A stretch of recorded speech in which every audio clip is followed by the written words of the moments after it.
எப்படி உயிரோட ஓடி தெரிஞ்சதோ அப்படியே சட்டிக்குள்ள போட்டு அப்படியே வாய்க்குள்ள போடுறோம். அப்போ டில் த போன் வரைக்கும் நல்லா அந்த மாதிரி அழுத்தி கோடு போட்டுப்போம். இன்னுமே விசில் வாங்கல, இன்றைக்கு விசிலாக பார்க்குறோம். ஸோ நீங்கள் கேட்ட மாதிரி இப்போ நம்ம இந்த இடத்துல வந்துட்டு கேர்ட் யூஸ் பண்ணுறது லெமன் யூஸ் பண்ண போகிறோம். ஸோ பார்த்தீங்கன்னா ஒரு ½ சைஸ் லெமனு. ஸோ இது கூட இப்போ ஒரு 2 ஸ்பூன் அளவுக்கு ஆயில் மட்டும் விட்டுப்போம். ஸோ இந்த இடத்துல நீங்கள் கடுகு எண்ணெய் இருந்தால் கடுகு எண்ணெய் விட்டிங்கன்னா இன்னும் ஃப்ளேவர் வந்து சூப்பராக இருக்கும். நான் சொன்ன மாதிரி அந்த பொடி வந்து கூட இருக்குது. ஸோ இப்போ என்ன பண்ண போகிறோம், மிக்ஸ் பண்ண மசாலாவை நம்ம சிக்கன் கூட போட்டு நல்லா இந்த மாதிரி மசாஜ் பண்ணிடணும். இது அப்படியோ கலண்டு இப்படி கண்ணுக்குள்ள அடிச்சு கண்ணில் வெளியில் வந்த மாதிரி. ஏன்னா மிஸ் ஆனாலும் மேலே இதை லாக் ஆகிட்டாலும் வெடிச்சிடும். ஏன்னா எங்கள் வீட்டில் நடந்திருக்கு, நான் சின்ன பையனாக இருக்கும்போது. ஸோ வச்சுட்டு இப்போ தெரியுதுங்களா, ஃபுல்லாக கீழே இறங்கியிருக்கும். அழுத்தி பிடிச்சி தான் லாக் பண்ணணும். அப்போ தான் குக்கர் வந்து லாக் ஆகும். மேலே வந்து அடைச்சிக்கும், அப்பயும் வெடிக்கும். அடைச்சிக்கிட்டு நீங்கள் ஆவலுடன் எதிர்பார்த்த தருணம் வந்து விட்டது. தேசிப்பள்ளி இருக்குல்ல, அதை மேலாப்புல துவைத்து அப்படியே எடுத்து இந்த நல்ல காரியம் தான். சரியா போதும்.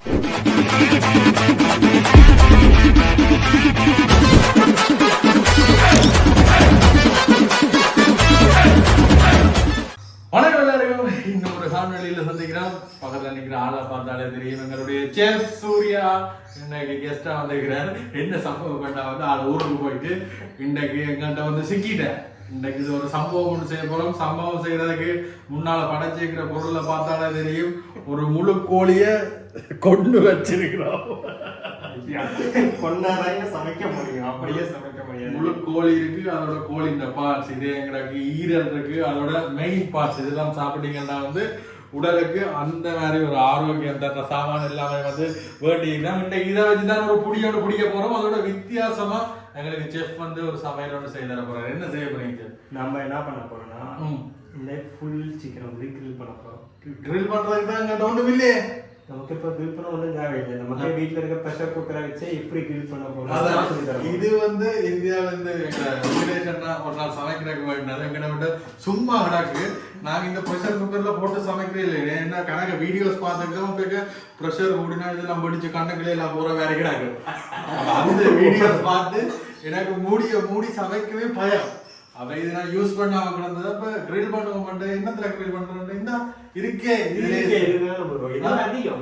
குக்கரே நமக்கு போதும். குக்கரை வச்சு நம்ம ஈஸியா ஒரு சூப்பரான கிரில் சிக்கன் இதுலயே செய்யலாம். இன்றைக்கு தரைக்கு இதைய வச்சு நீங்களும் உங்களோட வீட்டுல எப்படியான பொருள் இருந்தா பயன்படுத்திக் கொள்ளுங்க. இதை வச்சு எல்லாமே செய்யலாம். அரிசி செய்யலாம், பிரியாணி செய்யலாம், கீரை செய்யலாம், மட்டன்ல குக் பண்ற பல வெரைட்டி இதுல ஈஸியா இருக்கும். அதே மாதிரி நார்மலா நீங்கள் அரிசி அவிய வைக்கிறத விட இந்த ப்ரெஷர் குக்கர்ல வச்சு லொக் பண்ணி அவிய வச்சீங்கன்னா வேலைக்கு அவிஞ்சு சீக்கிரம். கேஸ் கன்சப்ஷன் இப்போ இருக்கிற நிலைமைக்கு கேஸ் நமக்கு கூட கூட நமக்கு ஈஸியா நமக்கு இந்த கேஸ் கன்சப்ஷன் ஈஸியா முடிஞ்சு வேலை கேட்க முடியும். நாங்க எல்லாரையும் ஒப்படைக்கிறோம், படிவா செய்து கூப்பிடுறோம். அப்படியெல்லாம் பாதியா போகக்கூடாது. இப்படிதான் சொல்லுவோம். நாங்கெல்லாம் செய்ய போறோம். நாங்கள் அந்த கோழியை எடுத்து நாங்கள் அதோட தோலோட கிடச்சிட்டு தோலையும் உரிக்கிறோம். வித்தவுட் ஸ்கின் செய்தால் தான் வந்து நல்லா இருக்குமெண்டு. அதோட இந்த டிஷ்ஷுன்ற ஸ்பெஷல் என்னென்னு பார்த்தீங்கன்னா, கோழி உடையாம வெட்டாம முழுசா செய்யறது தான் இது ஸ்பெஷல். என்ன சேர் மசாலா உள்ள போடுறதுக்கு மட்டும் அப்பப்போ அங்கங்க கோடு போடுவோம். அதை விட எப்படி உயிரோட ஓடி தெரிஞ்சதோ அப்படியே சட்டிக்குள்ள போட்டு அப்படியே வாய்க்குள்ள போடுறோம். அதாவது இந்த ஈரல் இதில் வேறுங்க ஈரல் இருக்குது, இதயம் இருக்குது. இது எல்லாமே வந்து யாருக்கு பிடிக்க வேண்டும் மறக்காமல் கமெண்ட் பண்ணுங்கள். செஃப் தன்னுடைய வேலையை ஆரம்பித்து விட்டார். ஸோ பார்த்தீங்கன்னா நம்ம சிக்கனை வந்துட்டு ஸ்கின்னை ரிமூவ் பண்ணி வச்சுருக்கோம். இதில் இருக்கிற எக்ஸ்ட்ரா ஃபேட்டெல்லாம் கட் பண்ணி ரிமூவ் பண்ணியாச்சு. ஸோ இப்போ என்ன பண்ண போகிறோம்னா மசாலா பிடிக்கிறதுக்காக சிக்கனுக்கு வந்து கோடு போட போகிறோம். ஸோ கோடு போடுறது வந்துட்டு நமக்கு ஒரு முறை இருக்குது. எப்படின்ட்டு பார்த்தீங்கன்னா பிரஸ்ட்டோட இந்த சைட்லேருந்து தான் கோடு போடணும். ஏன்னா அப்போ தான் மசாலா வந்துட்டு உள்ளுக்கு வரைக்கும் பிடிக்கும். ஏன்னா அதோட இது வந்துட்டு இந்த மாதிரி தான் இருக்கும். ஸோ அதனால் என்ன பண்ண போகிறோம், இப்போ டில் த போன் வரைக்கும் நல்லா அந்த மாதிரி அழுத்தி கோடு போட்டுப்போம். ஸோ அப்போ தான் மேரினேட் வந்து உள்ள வரைக்கும் நமக்கு பிடிக்கும். ஸோ பார்த்தீங்கன்னா தெரியும் எந்த அளவுக்கு சிக்கன் வந்து நல்லா டிப்தாக போட்டிருக்கன்றதை. ஸோ சேம் லைக் அதே மாதிரி இந்த பக்கமும் என்ன பண்ண போகிறோம், கோடு போட்டுப்போம். ஸோ நீங்கள் எந்த அளவுக்கு கோடு போடுறீங்களோ அந்த அளவுக்கு மசாலாவும் வந்துட்டு நமக்கு உள்ள வரைக்கும் பிடிக்கும். அப்போ தான் வந்துட்டு எல்லா இடத்துலையும் ஈவனாக நமக்கு தெரியும். ஸோ இப்போ என்ன பண்ண போகிறோம், சேம் லெக்குக்கும் அதே மாதிரி தான் பண்ண போகிறோம். ஸோ லெக் அந்த மாதிரி கையில் எடுத்துகிட்டு அப்படியே பொறுமையாக எந்த அளவுக்கு நமக்கு மேக்ஸிமம் லைன்ஸ் போட முடியுமோ அந்தளவுக்கு லைன் போட்டால் தான் நான் சொல்கிற மாதிரி மசாலா உள்ள வரைக்கும் பிடிக்குமே.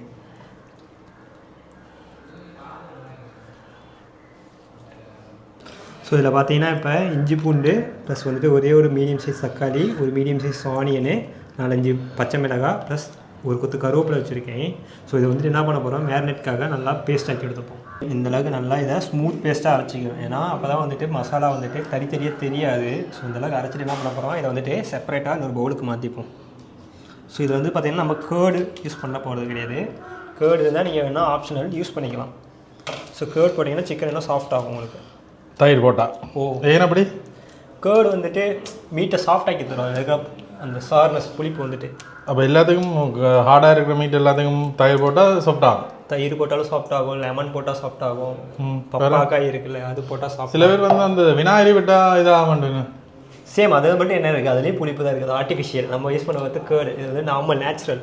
ஸோ அதுக்கு வித்தியாசம் இருக்குல்ல, அதுக்காக விநாயகரி யூஸ் பண்ணுவோம்.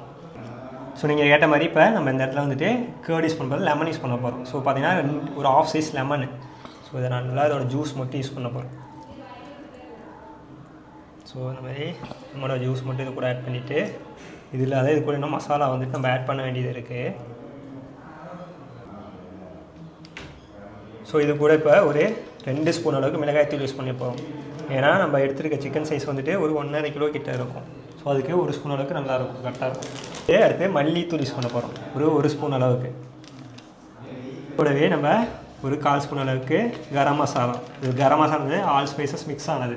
ஸோ அதை ஆட் பண்ணிப்போம். ஸோ இது கூட இப்போ ஒரு 2 ஸ்பூன் அளவுக்கு ஆயில் மட்டும் விட்டுப்போம். ஸோ இந்த இடத்துல நீங்கள் கடுகு எண்ணெய் இருந்தால் கடுகு எண்ணெய் விட்டிங்கன்னா இன்னும் ஃப்ளேவர் வந்து சூப்பராக இருக்கும். அண்ணா இதுக்கு தேவையான அளவுக்கு சால்ட் வந்து ஆட் பண்ணிப்போம், ஒரு 1.5 ஸ்பூன் அளவுக்கு. ஸோ செக் பண்ணிவிட்டு நம்ம தேவைன்னா மட்டும் ஆட் பண்ணிப்போம். ஸோ இதை இப்போ எல்லாத்தையும் நல்லா மிக்ஸ் பண்ணி விட்டுப்போம். மிக்ஸ் பண்ணக்கு என்ன இஷ்யூண்டா வந்து வெறுங்கையால் தான் மிக்ஸ் பண்ணணும். அப்போ டேஸ்ட் இன்னும் கொஞ்சம் கூடும். என்ன அப்படி கிடையாது, நம்ம இங்கே செய்கிறதுனால க்ளவுஸ் இல்லை, அதனால தான் நம்ம க்ளவுஸ் போடாமல் செய்கிறது. இதே ஹோட்டல்ஸாக இருக்கும் போது க்ளவுஸ் போட்டு தான் மேக்ஸிமம் செய்வேன். அதேமாரி இந்த இடத்துல சால்ட் வந்துட்டு எப்படி உங்களுக்கு தெரியணும்னா ஒரு பொடி வந்துட்டு கூட இருக்கணும், ஒரு பொடிக்கு வந்துட்டு கூட இருக்கணும், அதிகமாக இருக்கணும். உப்பு லைட்டாக கைக்கிற ஃபீல் இருக்கணும். ஏன்னா அப்போ தான் வந்துட்டு சால்ட்டு சிக்கனோட பிளெண்ட் ஆகும்போது நமக்கு ஈக்குவலைஸ் ஆகும். ஸோ அதுதான் மெயின் டிப். இல்லைன்னா நீங்கள் சால்ட்டு ஈக்குவலாக போடைக்க உப்பு காணாமல் தான் இருக்கும். ஸோ வரைய தெரிய மசாலாவோட கலரே வந்துட்டு நல்லா ரெட்டிஷ் கலரில் இருக்கும். ஸோ இந்த இடத்துல சால்ட்டை மட்டும் நம்ம செக் பண்ணிவிட்டு ஒரு பொடி கூட இருக்கான்னு மட்டும் செக் பண்ணிப்போம். ஸோ இப்போ மசாலா வந்துட்டு நமக்கு உப்பு கரெக்டாக இருக்குது. நான் சொன்ன மாதிரி அந்த பொடி வந்துட்டு கூட இருக்குது. ஸோ இப்போ என்ன பண்ண போகிறோம், மிக்ஸ் பண்ண மசாலாவை நம்ம சிக்கன் கூட போட்டு நல்லா இந்த மாதிரி மசாஜ் பண்ணிடணும். நம்ம கீரை இருக்குல்ல அதுக்குள்ளே ஃபுல்லாக இந்த மாதிரி டிப் ஆகணும் ஈவனாக. ஸோ உள்ளுக்கு வரைக்கும் போகணும். ஸோ அந்தளவுக்கு இதை அப்படியே மிக்ஸ் பண்ணி விடுவோம்.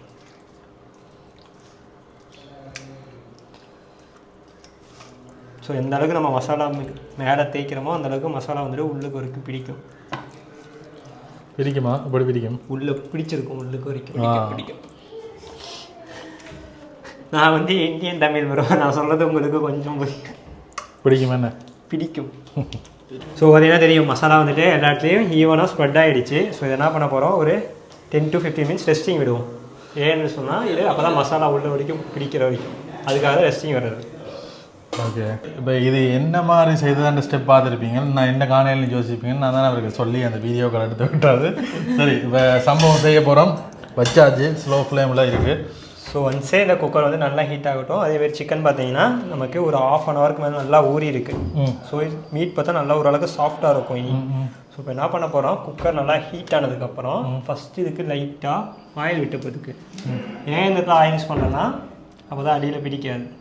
இப்போ இது தண்ணி ஒன்றும் விடாமல் தான் செய்ய போகிறோம். தண்ணியே எதுவுமே கிடையாது, சிக்கனில் இருக்க தண்ணியே காணும். ஓகே, அதுலேயே குக் ஆகிடுக்கும். ஓகே, ஸோ ஃபஸ்ட்டு என்ன பண்ண போகிறோம், ஒரு 30 ml கிட்ட ஆயில் மட்டும் கீழே லைட்டாக விசில் பண்ணி விட்டுப்போம். லைட்டாக விசில் பண்ண வரும், விசில். ஸோ பேனில் ஒட்டாத அளவுக்கு ரைட் சுத்தவும், அதுக்கு பிறகு சிக்கனை முழுசாக இறக்கவும். இப்போ என்ன பண்ண போகிறோம், இந்த விங்ஸை வந்துட்டு சிக்கனோட பேக் சைடில் இந்த மாதிரி அரெஸ்ட் பண்ண போகிறோம். கோழியை நாங்கள் அரெஸ்ட் பண்ண போகிறோம். ஸோ இந்த என்னதால கட்டுறது கட்ட தேவையில்ல, இது வச்சு அழுத்தி விட்டாலே நின்றுக்கும் நின்றது. அதுக்குள்ளே லொக் ஆகிடும். ஸோ இப்போ முழுசாக அலேக்காக அந்த கோழியை வந்து இறக்க போகிறோம். ஸோ இப்போ அப்படியே இந்த குக்கருக்குள்ளே எடுத்து வைக்க போகிறோம். ரைட். அந்த சவுண்டு ஸோ சவுண்டு அழகாக செய்யும். இஸ்கின்னு கேட்குன்றதா அப்படி உள்ளே இஞ்சி பேஸ்ட்டுன்ற வாசம் மடி அடிக்குது. இதில் ஸ்பெஷல் என்னென்னா வந்து இதே மாதிரி அந்த கோழியை முழுசாக எடுக்கிறோம்.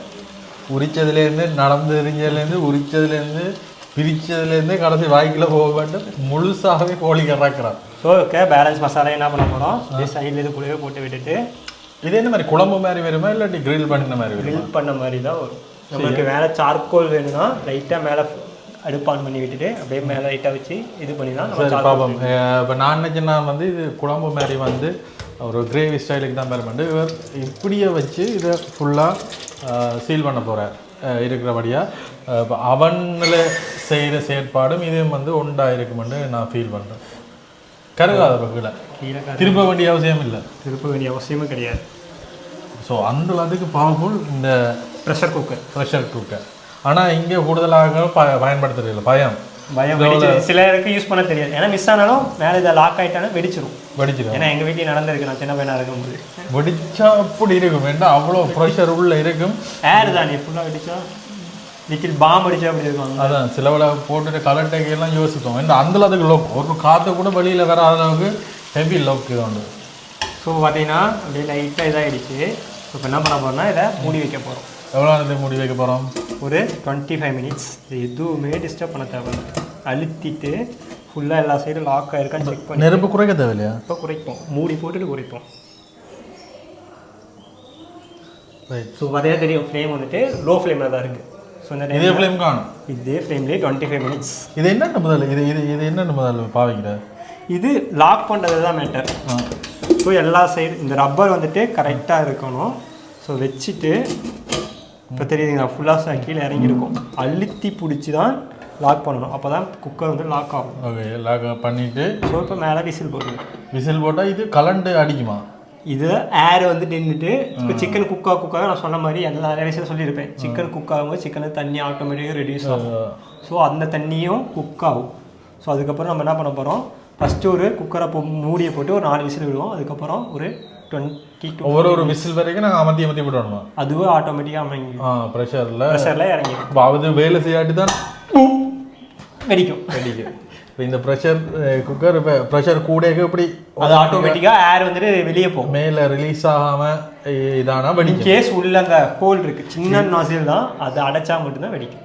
இப்போ இவ்வளோ நாளும் நாங்கள் இது வச்சுக்கிறோம், இன்னுமே விசில் வாங்கலை. இன்றைக்கு விசிலாக பார்க்குறோம். சரி, ஒரு 5 to 6 அவ்வளோதான் மேலே உங்களோட வீட்டில் அவன் இல்லாட்டி இல்லை கிரில் மிஷின் இல்லாட்டி ஒன்றுக்கு நீங்கள் பயப்பட தேவையில்லை. இப்படி ஒரு ப்ரெஷர் குக்கர் இருந்தாலே சரி. ப்ரெஷர் குக்கருன்ற நன்மைகள் கொஞ்சம் சொல்லுங்க. ப்ரெஷர் குக்கர் நன்மையெல்லாம் கிடையாது. மேக்ஸிமம் ரைஸ் வந்து அவிக்கக்கூடாதுன்னு சொல்லுவாங்க. மோஸ்ட்லி பேட் தான் இருக்குது. நமக்கு வேலை அதிகமாக இப்போ இருக்க சுச்சுவேஷன் டைம் கிடையாது. எல்லாத்துக்கிட்டையும் எல்லோரும் ஒர்க் பண்ண போகிறாங்க. ஏன்னா ப்ரெஷர் குக்கரில் குக் பண்ணும்போது ஹார்ட்டில் ப்ராப்ளம் வருன்றது சயின்டிஃபிக்காக ரிசர்ச் பண்ணி சொல்லியிருக்காங்க. அது எந்த அளவுக்கு உண்மைன்றது எனக்கும் தெரியாது. பட் நாங்கள் யூஸ் பண்ணுறது வரைக்கும் அந்த மாதிரி நாங்களும் பெருசாக யூஸ் பண்ணல. ப்ரெஷர் குக்கர் இங்கெல்லாம் பெருசாக யூஸ் பண்ணுறது. ஸோ இப்போ நான்வெஜ்ஜெல்லாம் குக் பண்ணும்போது அதோட இப்போ ஜூஸஸ்லாம் அதில் இருக்க ஹெல்த் பெனிஃபிட் ஃபுல்லாக அதிலே தான் ரீட்டைன் ஆகும். ஸோ நான்வெஜ்ஜஸ் குக் பண்ணும்போது இட்ஸ் ஃபைன். பட் ரைஸ் அந்த மாதிரி குக் பண்ணிக்க அது கொஞ்சம் ரிஸ்கி தான். அதான் எங்களோட ஊரில் வந்து பாவிக்கிறீல போல இருக்குது. நாங்கள் ரைஸ் குக்கர் மிஞ்சி போனால் ரைஸ் குக்கர்லேயே போட வேண்டாம்ன்ற மாதிரி சொல்லிக்கணும். மேக்ஸிமம் அங்கேயும் டாக்டர் கன்சர்ன் வந்துட்டு அவாய்ட் பண்ணுங்கன்றது தான்.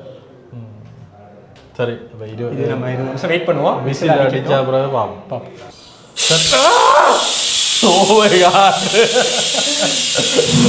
முதல் முறையே இந்த ப்ரெஷர் குக்கரில் விசில் வரதான் பக்கத்தில் இருந்து பார்க்குறோம். உண்மையிலே எனக்கு பயம். ஏன்னா அந்த வீடியோக்கள் பார்த்து இது அப்படியோ கலண்டு இப்படி கண்ணுக்குள்ள அடிச்சு கண்ணெல்லாம் வெளியில் வந்த மாதிரி எல்லாமே இருக்கு. எனக்கு தெரிஞ்ச இங்கே வேலை செய்யும்போது ஒரு எனக்கு பீஃப் அவிக்க அடிச்சு அவன் மூஞ்சி ஃபுல்லாக பேர்ன் ஆகி அதான் என்ன வெட்டிக்க சும்மா காற்றுன ப்ரெஷர் தானே. காற்று டேஞ்சரஸ் இருக்குது. அவ்வளோ காற்று அடைச்சிருக்கு வெட்டிக்கா சும்மா இதெல்லாம் பீஸ் ஆகும். பக்கத்துல எல்லாம் வெட்டி கட்டுவோம். பக்கத்துல நிக்கல. சரி, என்னோட விசில் வந்து அது வரும். ஏரு இதாயிட்டு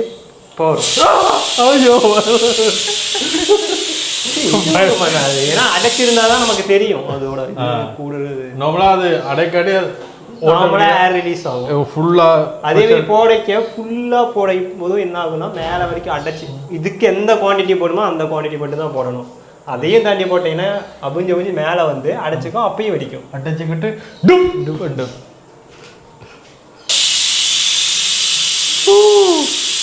இதுதான் விசில் அடிக்கிறது பாருங்க.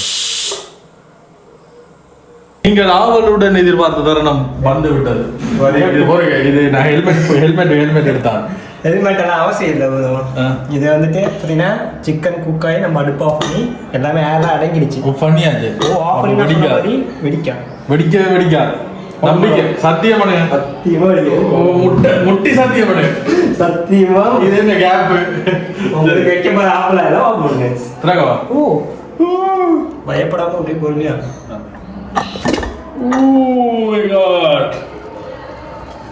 இதுதான் நாங்கள் செய்த சட்டிச்சோறு என்று சொல்ல மாட்டோம். அடுப்பையும் போட்டுவிட்டாங்க.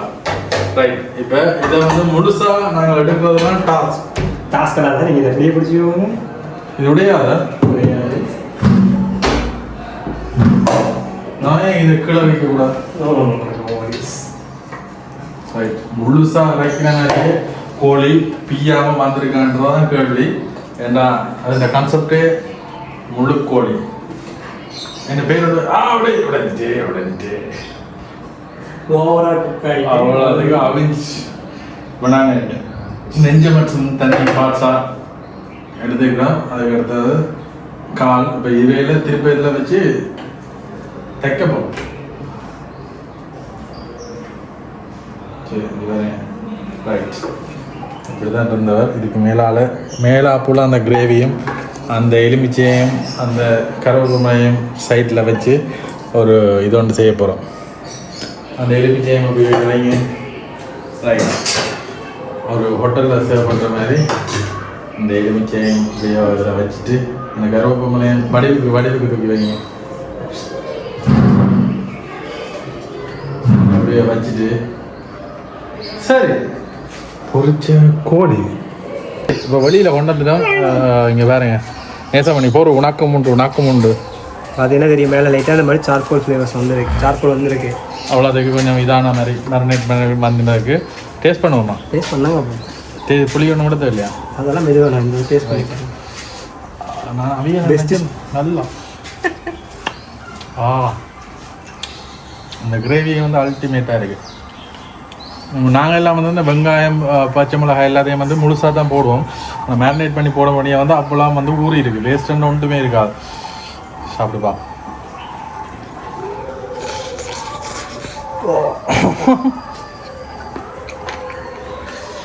இது நல்ல பரோட்டாவும் நல்ல சோறும் இருந்தால் வேறு லெவல். அதோட உப்பு எவ்வளோத்துக்கு அந்த போட்டது அந்த இதுதான் தொண்டைகள் அடிக்குது. இதுக்கு லைட்டாக நம்ம காலை எடுத்துக்கிட்டு அப்படியே அந்த தேசிப்பள்ளி இருக்குல்ல அதை மேலாப்புல துவைட்டு அப்படியே எடுத்து செஃப் இதை அப்படிங்க இந்த நல்ல காரியத்தை சரியா?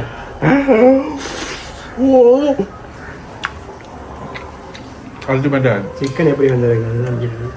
நல்லா சிக்கன் வந்துருக்கு. அதான் அந்த காலை உடைஞ்சிட்டு நான் செஞ்சு பார்க்கல. புரிய நீங்கள் டேஸ்ட் பண்ணி வாங்க.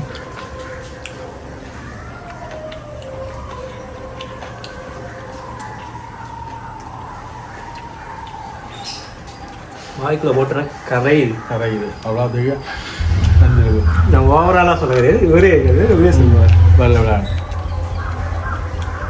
கட்டாயம் ட்ரை பண்ணி பாருங்க. உங்களை விடல இந்த டிஷ்ஷுக்கான கிரெடிட் யாருக்கு போயிட்டேன்னா நான் அப்போது மாறி சொல்லிட்டேன். ஷெஃப் சூர்யாட்டு உங்களை நீங்கள் அறிமுகப்படுத்துங்க. என் பேர் செஃப் பிரகாஷ். இருக்கும் செஃப் பிரகாஷ் எல்லாம் வெறும் வந்து ஒரு சேனல் ஒன்று வச்சுக்கிறார். செஃப்ஸ் வியூன்னு சொல்லிட்டு ஒரு சேனல் வச்சுருக்கேன். இது வந்து ரொம்ப நாளாக குக்கிங் சேனல் ஒரு 8 மாதமாக போட்டுட்ருக்கேன். இப்படியான வித்தியாசமான டிஷ்கள் நீங்கள் பார்க்க வித்தியாசமான டிஷ்கள் நம்ம வீட்டில் நார்மலாக குயிக்காக இன்ஸ்டண்ட்டாக ரெடி பண்ணுறது. புதுசாக இன்ஸ்டன்ட்லேயே கொஞ்சம் எப்படி வித்தியாசமாக ட்ரை பண்ணி கிட்ஸுக்கு பிடிச்ச மாதிரி வீட்டில் எவ்வளோ இருக்குங்க எப்படி வித்தியாசமாக பண்ணி அசத்தலாம். அந்த மாதிரி கான்செப்டில் நிறையா பண்ணிக்கிட்டு இருக்கேன். கீழே கொடுக்குறோம். அதான் போய் சப்ஸ்கிரைப் பண்ணி சப்போர்ட் பண்ணி சப்போர்ட் பண்ணீங்கன்னா உங்களுக்கு எனக்கும் கொஞ்சம் பூஸ்டப் ஆகும். உங்களுக்கு இப்படியான டேஸ்டான சமையல் வித்தியாசமாக வேணும் அப்கமிங் போடுவேன் நிறையா. ரைட் சந்திப்பா.